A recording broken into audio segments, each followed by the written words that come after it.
have the key for the cable car? Josh. He's gotta have it. No, he's gone. We're too late. Shh! Quiet. Wait! No more. Holy shit! What the? I'm gonna get that key right from that thing's goddamn bedroom, and then I'm gonna get us all the hell out of here. That's it. That's it. Come on, let's go. Run!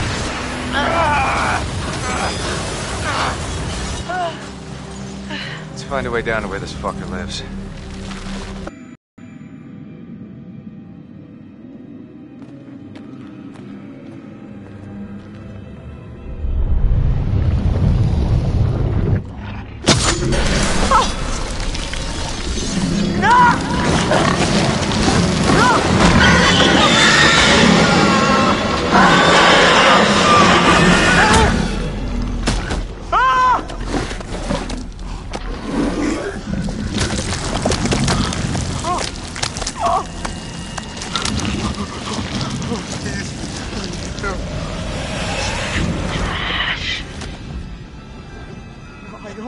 I don't take orders from you. No! Is this what you want? No! No! Why are you doing this? Leave me alone!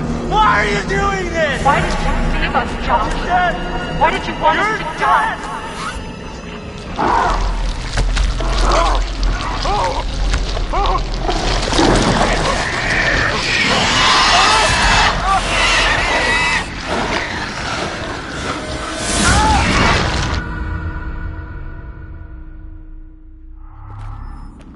It's hard to believe that thing used to be a person.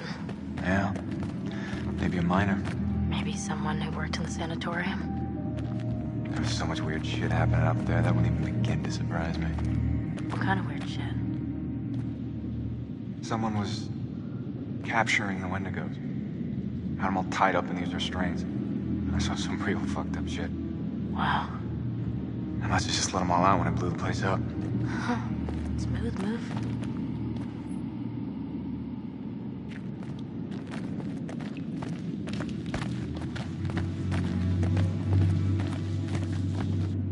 Fine. I'm going in. Oh. Come on, it's okay. Sure? I'm not dead yet. Famous last words. Oh, It's freezing. Hit me with my fingers.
It's Jess.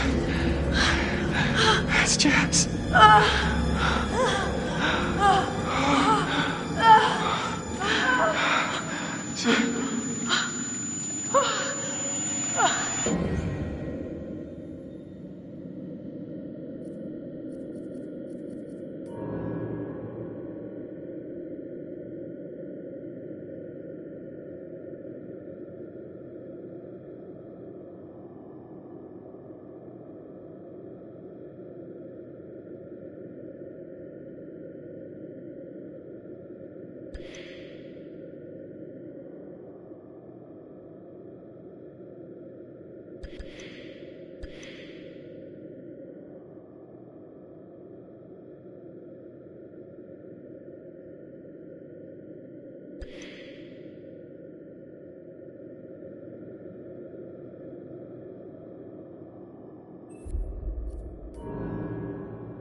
Many years ago, my grandfather hunted those possessed by the curse. But there was one that eluded him. The fiercest of all, the Macapichu. It was a terrible thing, and my grandfather could not defeat it. Sometime after, the prospectors came to mine this mountain, until a cave-in trapped the men and woke the curse again. And there were dozens of men with no food, no light. And in that blackness, the hunger came. They were consumed by their abominable cravings and driven mad. Murderers, cannibals, eating human flesh. Taunt them with fire. And after all these years, after many moons, the Macapichu still roamed free, out of my grasp, beyond my reach. Until one night, a year ago, I was finally able to get him in my sights. But we were not alone in the woods that night. While I was tracking the Macapichu, it was tracking something else. The Macapichu forced your friends over the mountain. There was nothing I could do. I couldn't save your friends, but I could avenge them. I hunted the Wendigo down and I doused it with fire. The Macapichu was dead.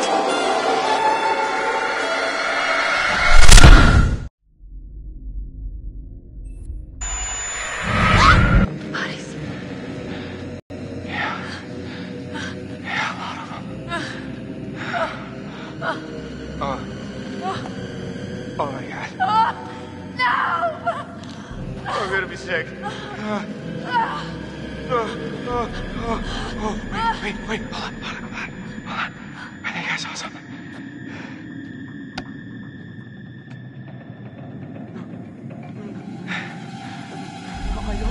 I don't take orders from you. I don't take orders from you. You can't. Hey, Josh? You can't tell me what to do. You can't Josh? tell me what to do Buddy? anymore. You can't tell me what to do. Oh, okay. I trust you. I trust you. I trust you.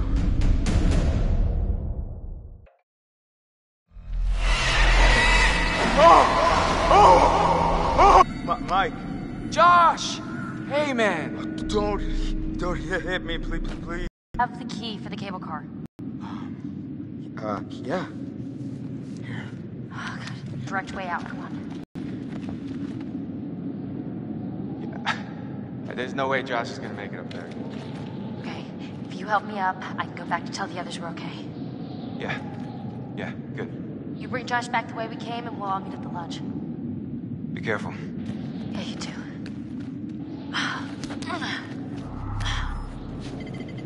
Alright, let's go, you fucked up son of a bitch.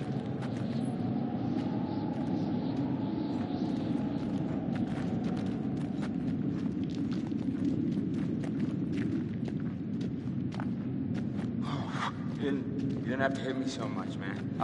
Yeah, I'm sorry about before, man. I thought you killed Jess. I was wrong.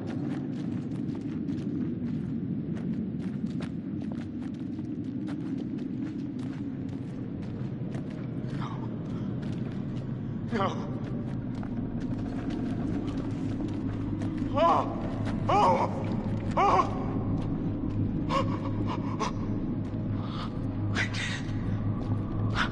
I didn't want you to die.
You're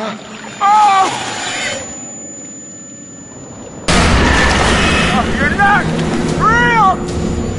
No, you're not!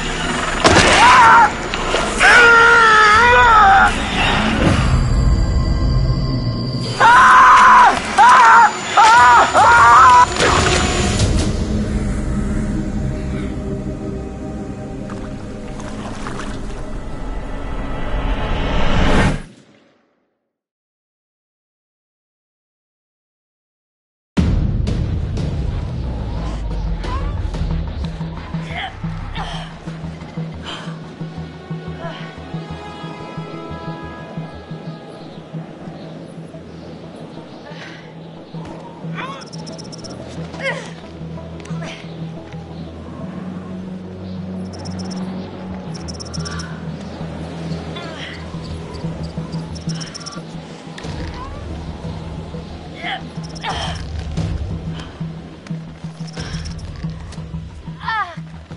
Come on.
You look terrible. Gonna look worse if we stay out here. Come on.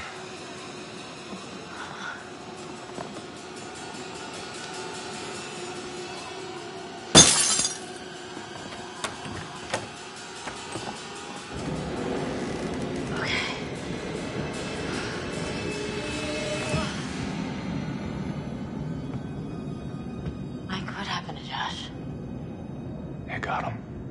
God, what an awful way to go. Not good. What do you think we should do? We should check the basement. Might be someone left down there.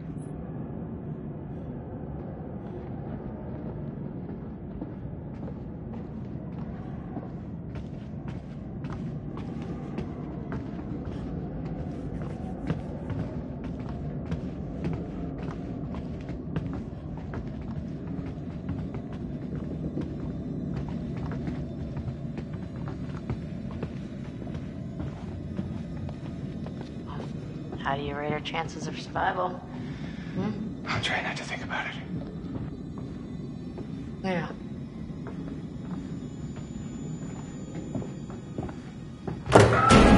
Uh-oh. Shit. Sam. Run. Run!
Structure is completely destroyed. Over. I'm seeing something. I have confirmation on one survivor. Let's pick him up.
He's out of his fucking mind. He wanted to hurt us. Okay? And I thought he was the one who attacked Jess. wasn't fast enough. I was so close, man. If I had just been a little faster, I could have saved her. I could have saved her. So it was my fault. And the reason Jess is dead. Josh helped us, and then... Fuck, man. That thing, okay, the Wendigo, it came out of the darkness and it just... I don't know. I heard screaming. I got out of there. There was no point in both of us dying.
Mike, there's no key for the cable car.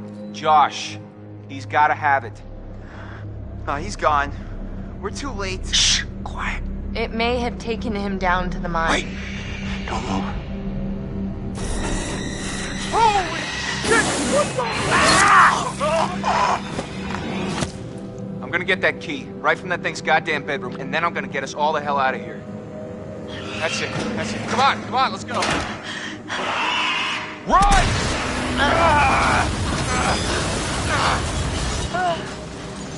Let's find a way down to where this fucker lives.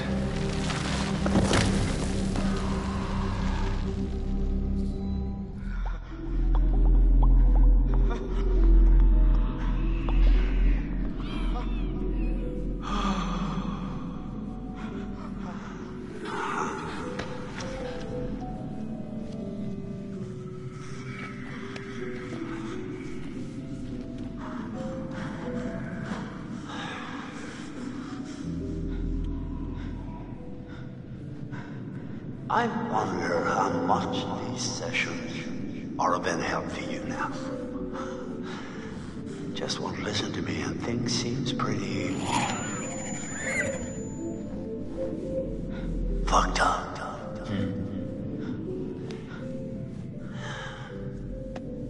So I'm gonna leave you now, Josh.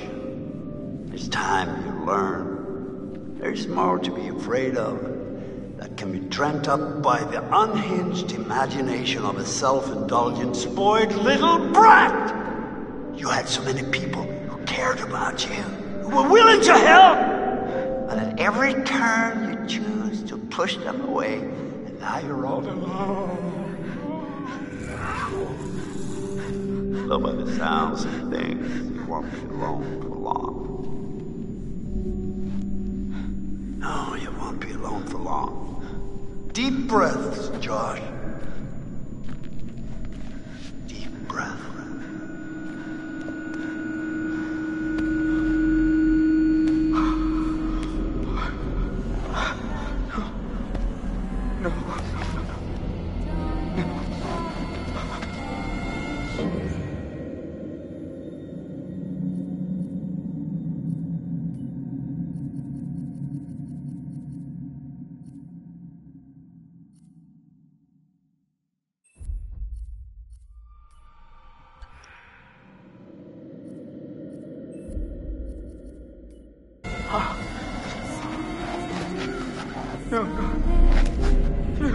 No, not again. Not again. Get away! Get away! Get away from me! No, you're dead! Sorry. You're dead! Shut up! No! You're dead! It's not ready. You manipulate us. You are a coward. There, gun. Yeah, the one that's turned out to be I don't take orders from you. You can't tell me what to do.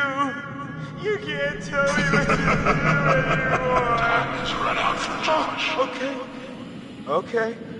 I trust you. I trust you. I trust you.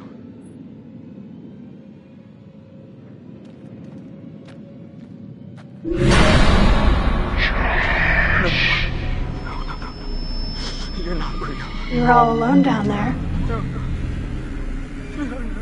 not again. All alone. But you're with us now. Family. Get away from me! Get away! Why didn't you save us, Josh? Why did you want us to die? I didn't want you to die. I swear.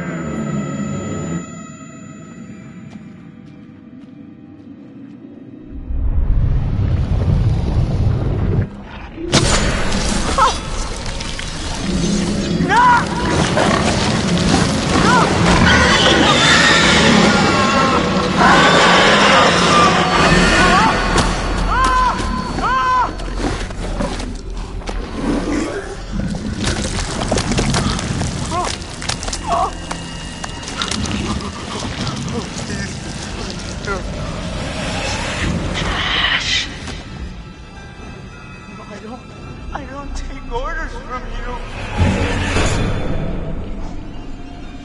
No! Is this what you want? No! No! Why are you doing this? Leave me alone! Why are you doing this? Why did you save us, Josh? Why did you want us to die?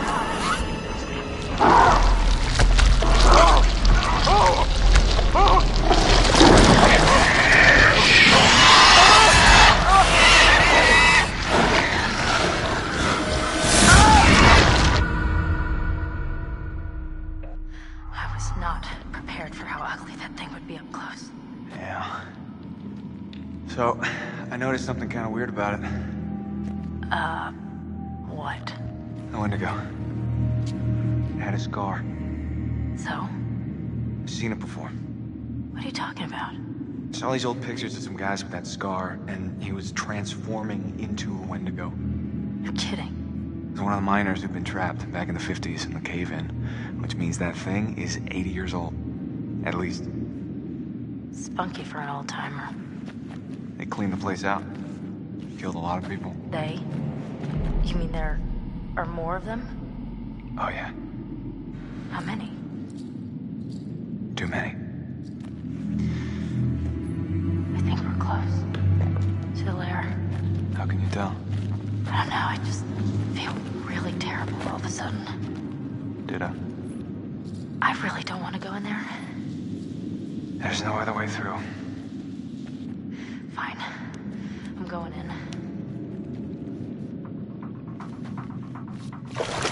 Oh, Come on, it's okay. Sure? I'm not dead yet. Famous last words. Oh, It's freezing. I can't feel my fingers.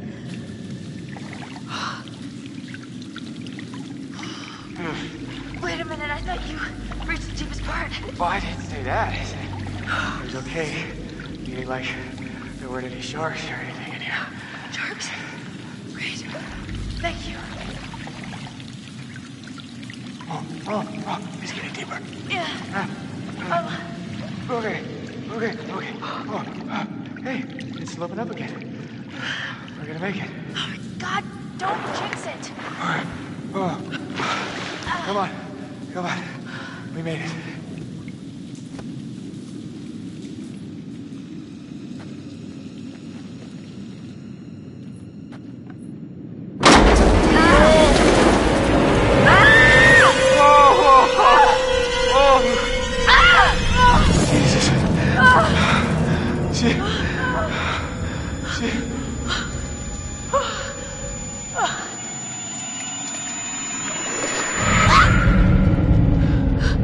You see that? Yeah. Bodies. Yeah, a lot of them.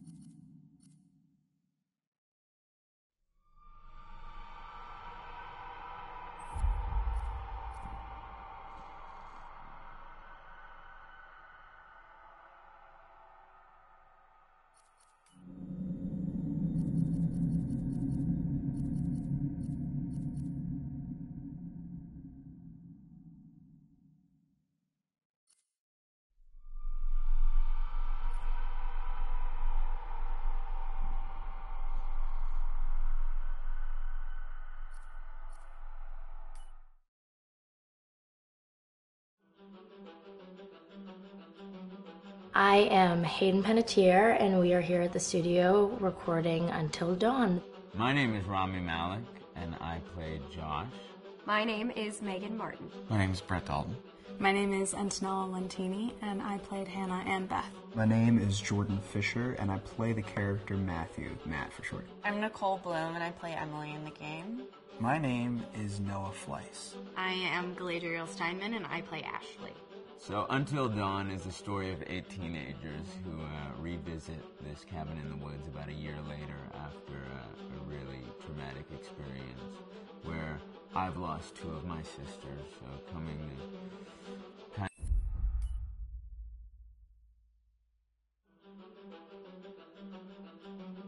I am Hayden Panettiere, and we are here at the studio recording Until Dawn.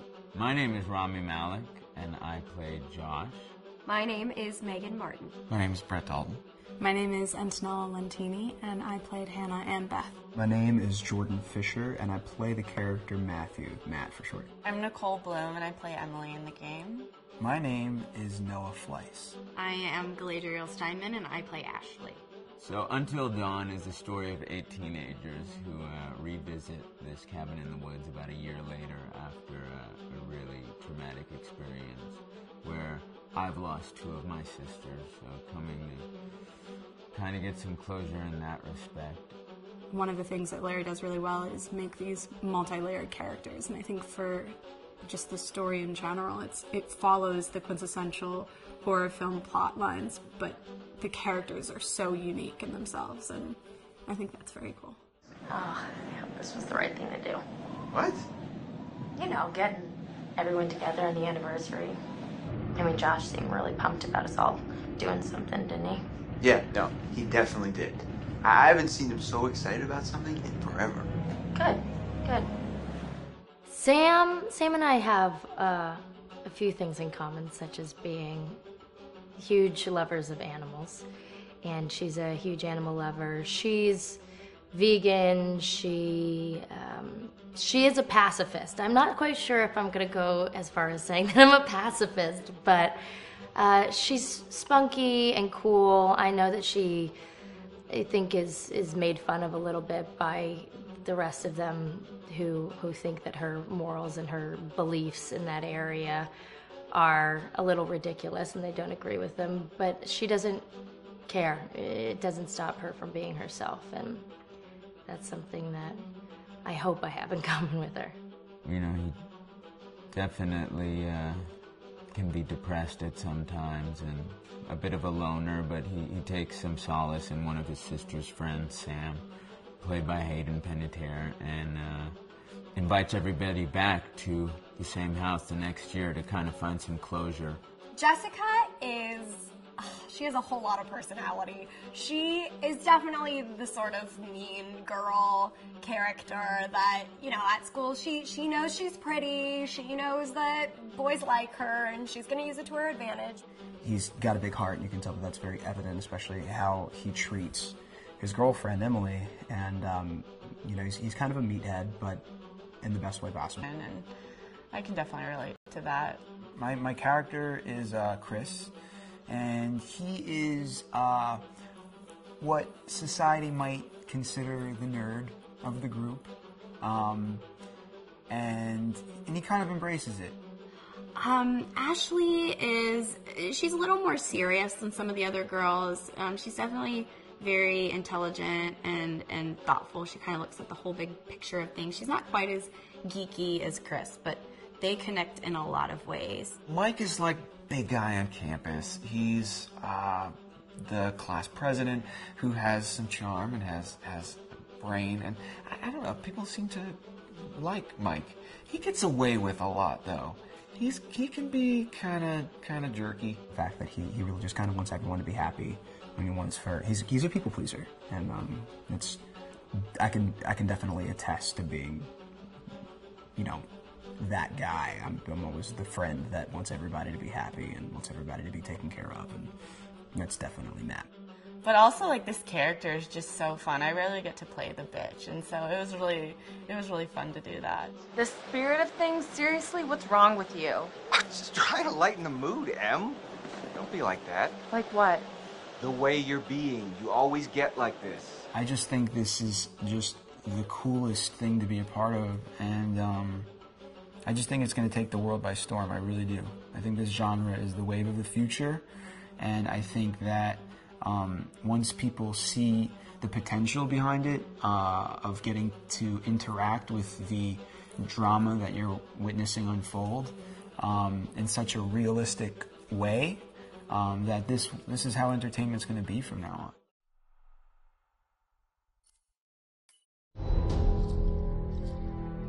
Hi, this is Lee Robinson, production designer on Until Dawn. The production design for Until Dawn started with the great teen horror script that sets the characters in a Canadian winter mountain lodge, being a contemporary setting with visual clues derived from classic films of that genre, such as Hitchcock's Psycho and Stanley Kubrick's Shining.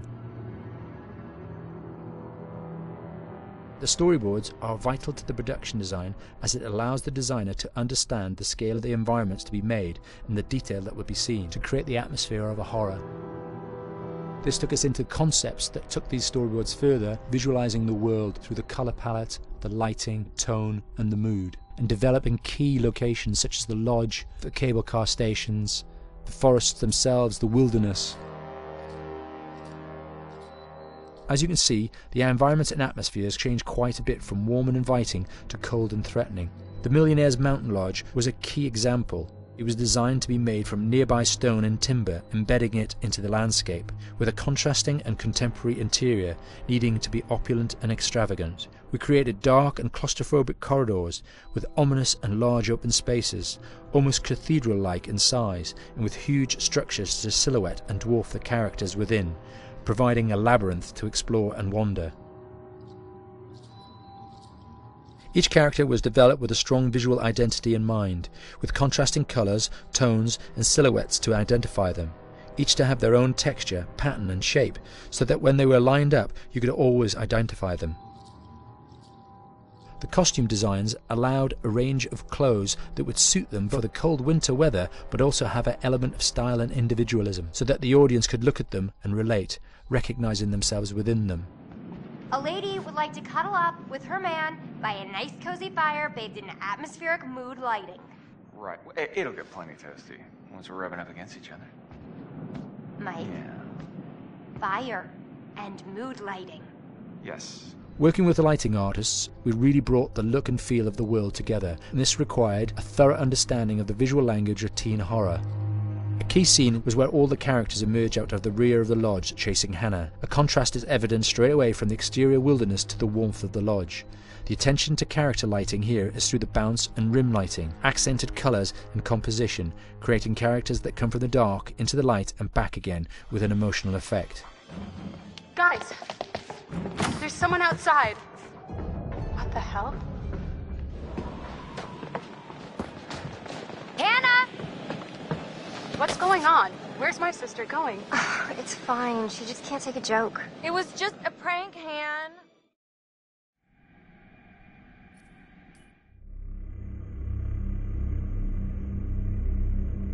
Until Dawn is a game that's full of horror, and one of the things we decided to do early on was to take a scientific approach to how scary it was. So we did experiments on people and we measured their responses to the game. We've created a test area. It's as close to a home setup as we can get it. We've recruited ordinary people to play the game and we've left them to play it on their own. You're turning the light off.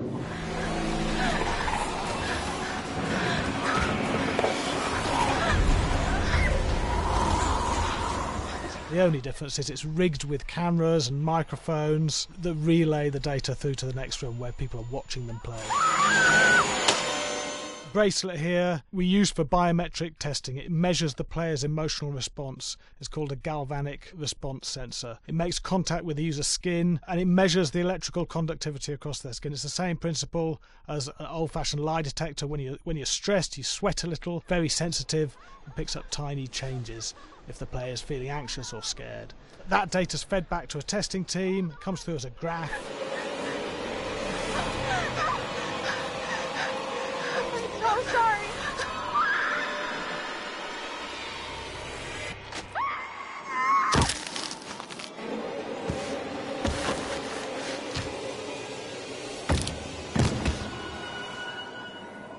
There's no point testing one or two people, you have to test a lot of people. And watch your step.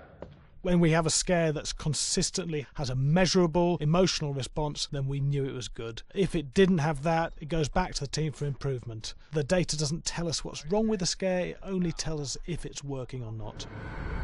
Wait, okay, so you hear that too, right? Josh. Here we have a chapter relatively early in the game. Weirdly regular. Nothing regular about it. We have to create tension and anxiety in the player so they are ready to receive the scare.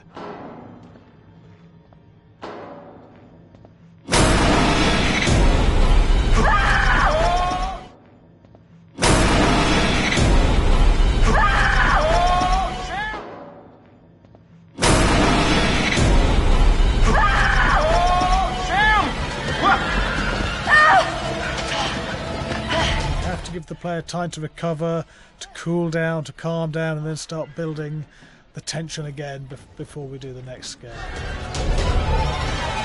Hey. What? Hey. What the hell?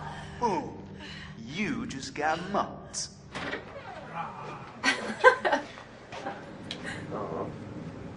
Yeah, I have such an adrenaline high from that game. There's two things we found. One is we could look at the scares, analyse if our expected scares were working effectively. Were people shrieking and covering their hands, or were they getting an emotional response from it? And being scientific about it means that we strip out people's opinions about whether things are working or not. We've got data, and we look at the data. If it's working, we're happy with it. Really scary. Bit scared and wanting to get away. I actually be maybe a bit scared to play on my own, but in a room with the lights on, yeah, with some other people as well, yeah, maybe. But because I'm a scaredy cat, I would play with someone in the room. And the lights on. It was one of the scariest games I've played in a long while.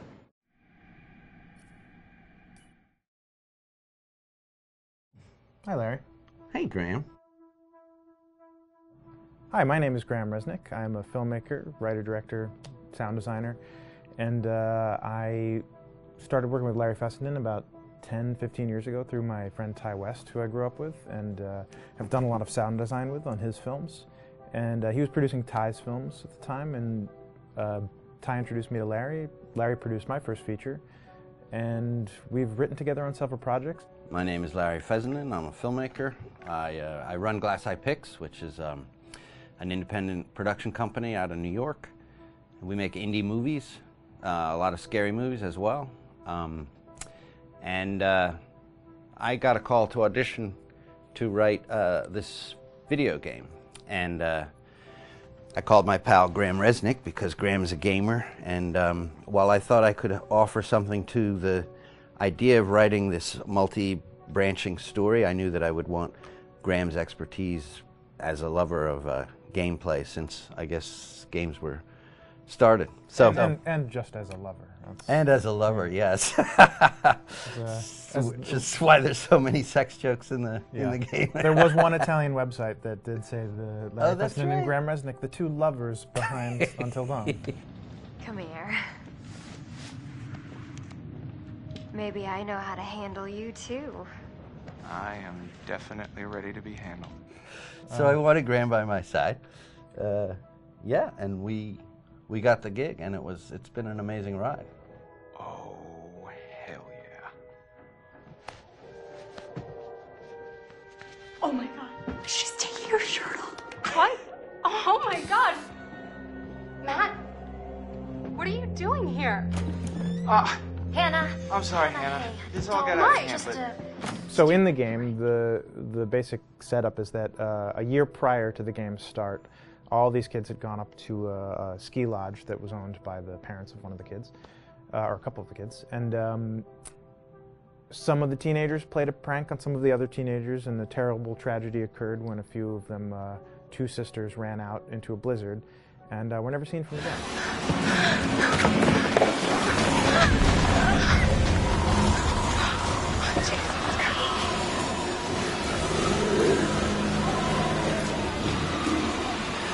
So now, a year later, this is kind of torn apart, this group of friends. They've gone through some trials and tribulations in the past year. The brother of the two girls has had a lot of psychological issues, and to kind of help him cope and help them all get over it, they all returned to the lodge a year later, back up on the mountain. And the idea is to get over it, but... the healing does not begin. Yeah, and these kids are all trying to find themselves. They've been through a trauma, but in general, they're just teenagers trying to figure out who they are. So they're all kind of falling into the patterns, the stereotypes, the characters they see on TV and in the movies. I think we were very interested in taking genre tropes and kind of making them sort of refresh them.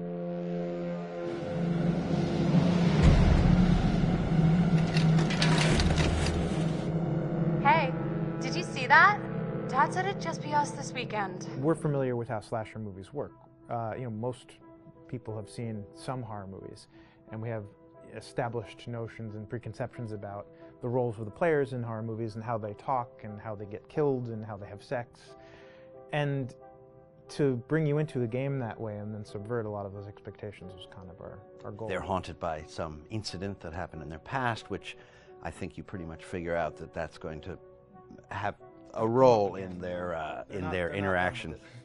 Yeah, so I think what was fun was we take some sort of stock characters and we try to give them some shape, but at least at the beginning they're recognizable in the way of groups of friends. There's the jock and the bitchy girl and the rivalries between everyone. And oh my gosh, and really fun characters too. Like we just had so much fun living in the minds of these characters through writing the script.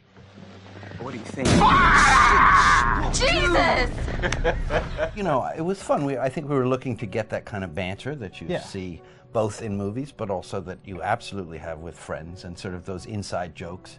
And of course, as writers and as friends ourselves, we sort of developed little tracks, and we try to give the characters that kind of vibe.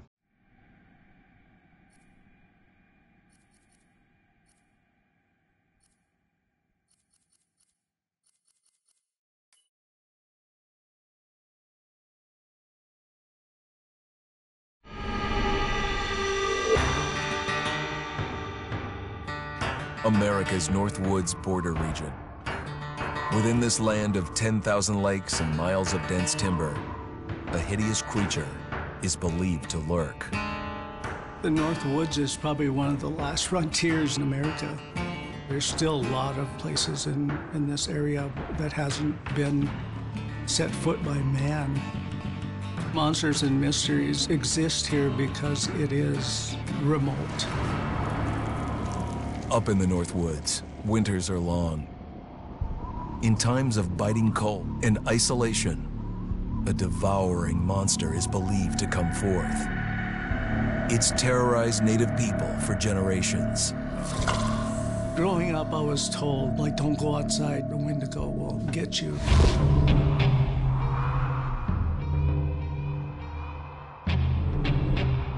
Among the traditions of the northern Algonquin tribes is the Wendigo, a monster that can seize hold of a person to carry out its hunger for human flesh.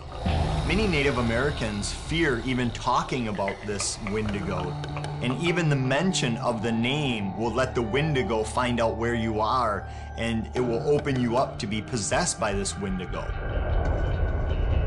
The most famous case of a Wendigo possession took place in 1879 in the deep woods outside of Edmonton, Alberta. Swift Runner, a Cree Indian, was a trapper and a guide. He had left town the previous autumn with his wife, 6 children, and his mother. But when Swift Runner returned in spring, he was alone.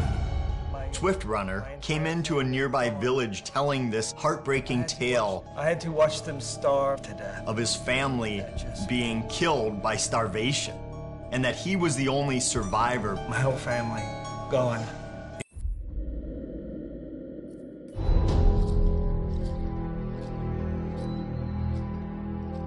Just move over there. Go on, move. Let me say what I came to say. I'm here to tell you what you're up against being back on this mountain. You should never have returned. I don't know why you did after what happened last year. You mean with Hannah and Beth? Yeah, how could you know without being involved? I don't take kindly to you kids coming up here to my mountain. Your mountain.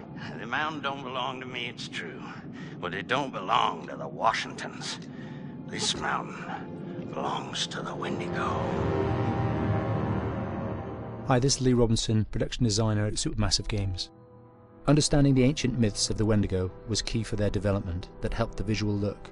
Through sketches and concepts, these elements were visualized, such as eyes being milky, almost dead, with loss of lips and eyelids due to frostbite, fangs growing and arms and legs getting longer, with skin hardening and thickening to look snarling and menacing, yet withered and lean. The hell was that? Another Fingers and toenails extending like claws, allowing them to climb effortlessly. We made them look gaunt and weathered, and having ragged remains of clothes they wore. Blood-stained and rotten, with patches of hair still remaining, they retained strong skeletal limbs, which enable them to be agile and quick through the environment. Where are you? My name is Jamie Gallipo, animation director at Supermassive.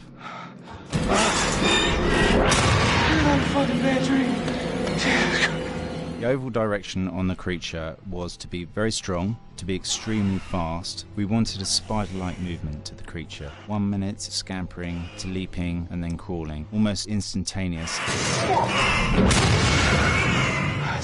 And finally, we wanted the creature to have this real, uncontrollable thirst for flesh.